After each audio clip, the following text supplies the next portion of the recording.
เจ้าแม่กวนอิมหรือพระโพธิสัตว์อวโลกิเตศวรถือว่าเป็นสัญลักษณ์แห่งความเมตตาและความกรุณาในพุทธศาสนามหายาน อีกทั้งยังมีเรื่องราวที่เกี่ยวกับความเชื่อของพระองค์ที่สะท้อนให้เห็นถึงความศรัทธาต่อผู้คนทั่วโลก และเรื่องราวดังต่อไปนี้เป็น6เรื่องราวของความศรัทธาและปาฏิหาริย์ที่เกี่ยวข้องกับเจ้าแม่กวนอิม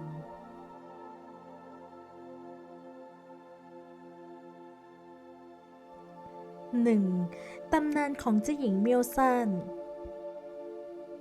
อย่างที่เรารู้กันดีว่าตำนานของเจ้าหญิงเมียวซ่านนั้นมีหลายตำนานมาก แต่ชาวจีนที่นับถือเจ้าแม่กวนอิม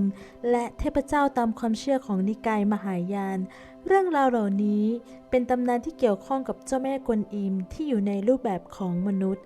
ซึ่งมีตำนานต้นกำเนิดมาจากราชวงศ์โจว ตำนานเหล่านี้ได้รับการกล่าวขานและพัฒนาขึ้นมาในยุคหลัง โดยเฉพาะอย่างยิ่งในราชวงศ์ถัง ซึ่งเป็นช่วงที่พุทธศาสนาได้รับความนิยมมากในเฉพาะจีน ตำนานของเจ้าหญิงเมียวซ่านมีรากฐานมาจากนิทานพื้นบ้านในยุคนั้น แต่ไม่มีการบันทึกไว้อย่างชัดเจน จนมาถึงราชวงศ์ถัง เรื่องราวของเจ้าหญิงเมียวซ่านในฐานะต้นกำเนิดของเจ้าแม่กวนอิมเริ่มถูกเล่าขานกันอย่างแพร่หลาย และมีการเขียนบันทึกในเอกสารพุทธศาสนา โดยเฉพาะการเชื่อมโยงกับพระโพธิสัตว์อวโลกิเตศวร และเรื่องราวเหล่านี้ได้รับการขยายและปรับเปลี่ยน โดยมีการเพิ่มรายละเอียดเกี่ยวกับชีวิตเรื่องราวของเธอและความเสียสละ การบำเพ็ญเพียรที่เชื่อมโยงกับปาฏิหาริย์ต่างๆ เจ้าแม่กวนอิมเป็นสัญลักษณ์แห่งความเมตตาและความกรุณาในพุทธศาสนามหายาน และยังมีเรื่องราวที่เกี่ยวข้องกับความสะท้อนถึงความกตัญญูความศรัทธาของคนทั่วโลก และเรื่องราวความศรัทธาของคนทั่วโลกเกี่ยวกับตำนานของเจ้าหญิงเมียวซ่าน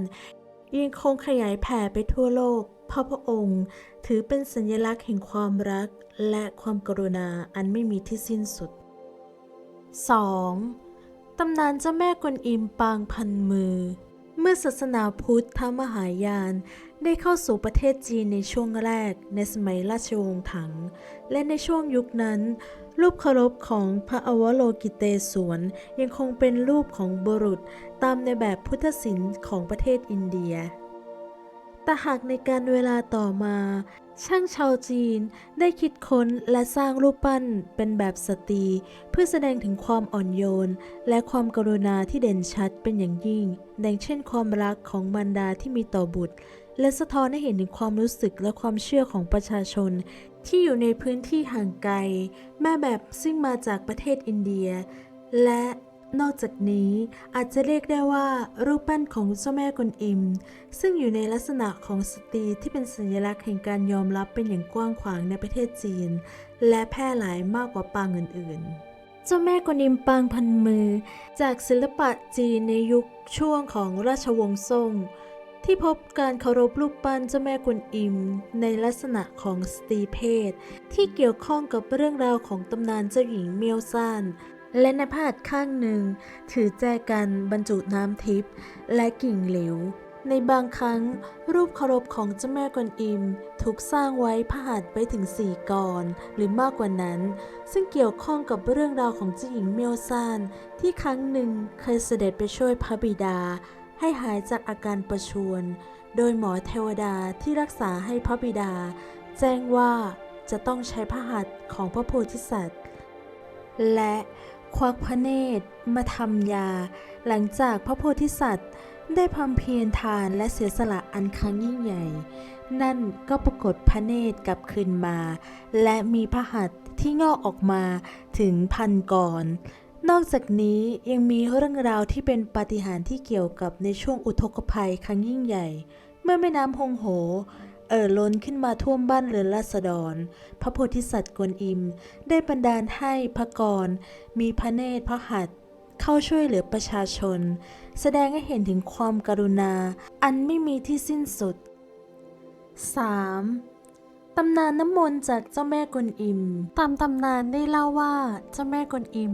ได้รวบรวมน้ำบริสุทธิ์จากสายน้ำในดินแดนของสวรรค์ที่ผสมกับบ่อน้ำศักดิ์สิทธิ์ในโลกมนุษย์น้ำที่พระองค์ใช้ในใจกันมีพลังความกรุณาและความเยียวยาโดยกิ่งไม้ที่พระองค์ใช้ในการโปรยน้ำมนต์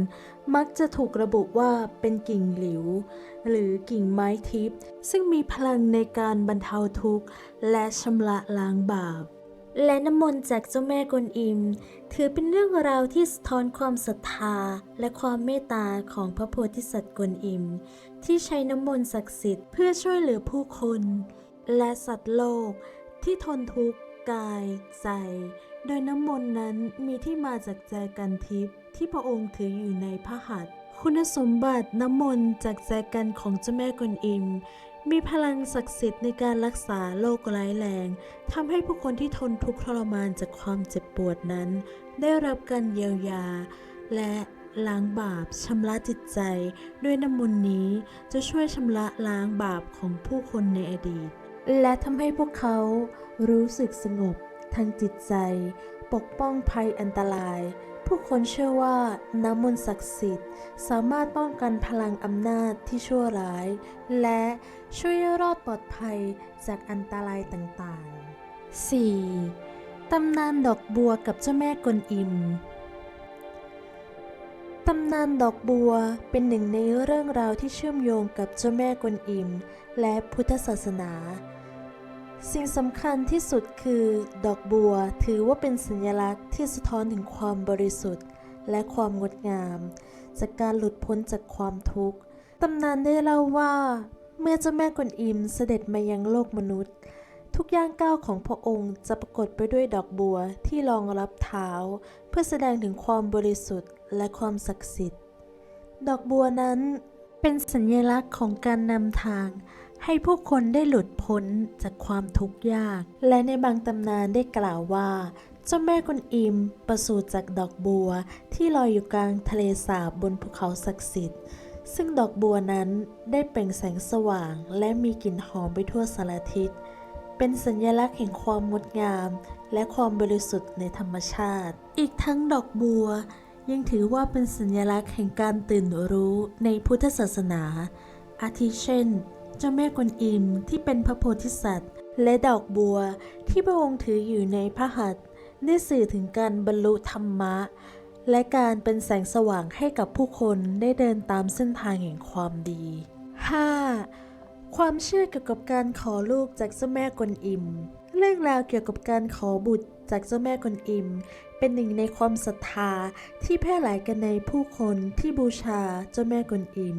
และโดยเฉพาะกลุ่มครอบครัว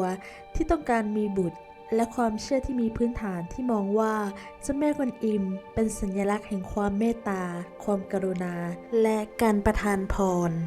ในปางเด็กขี่ปลาเป็นปางหนึ่งของเจ้าแม่กวนอิมที่เรียกได้ว่ากวนอิมประทานบุตรและในปางเด็กขี่ปลานั้นยังสื่อถึงความอุดมสมบูรณ์และการประทานบุตรอีกทั้งเจ้าแม่กวนอิมถือว่าเป็นสัญลักษณ์ของน้ำที่ซึ่งนำพามาซึ่งชีวิตและเชื่อว่าผู้ที่อธิษฐานขอพรจะได้รับพลังแห่งความสุขสมหวังในการมีบุตร 6. เรื่องราวของการกินมังสวิรัติเรื่องราวของเจ้าแม่กวนอิมที่หลีกเลี่ยงการกินเนื้อวัวมีรากฐานความเชื่อจากศาสนาและวัฒนธรรมในหลายแง่มุมรวมไปถึงเจ้าแม่กวนอิมนั้นเป็นตัวแทนแห่งความเมตตาความกรุณาในพุทธศาสนามหายานโดยเฉพาะนิกายที่ยึดถือและปฏิบัติแบบอวโลกิเตศวรนั่นก็คือผู้ที่เห็นความทุกข์ของสรรพสัตว์และผู้ที่นับถือจะพยายามหลีกเลี่ยงการทำร้ายสัตว์หรือฆ่าสัตว์และการกินเนื้อสัตว์โดยเฉพาะอย่างยิ่งสัตว์ที่เป็นสัตว์ใหญ่เช่นวัว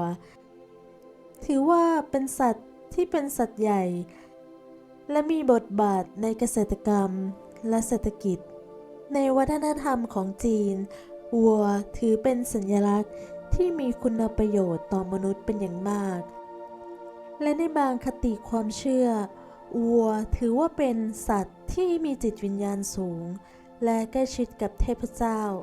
การฆ่าหรือกินเนื้อวัวอาจถูกมองว่าเป็นการสร้างกรรมอย่างหนัก และผู้ที่นับถือเจ้าแม่กวนอิมจึงหลีกเลี่ยง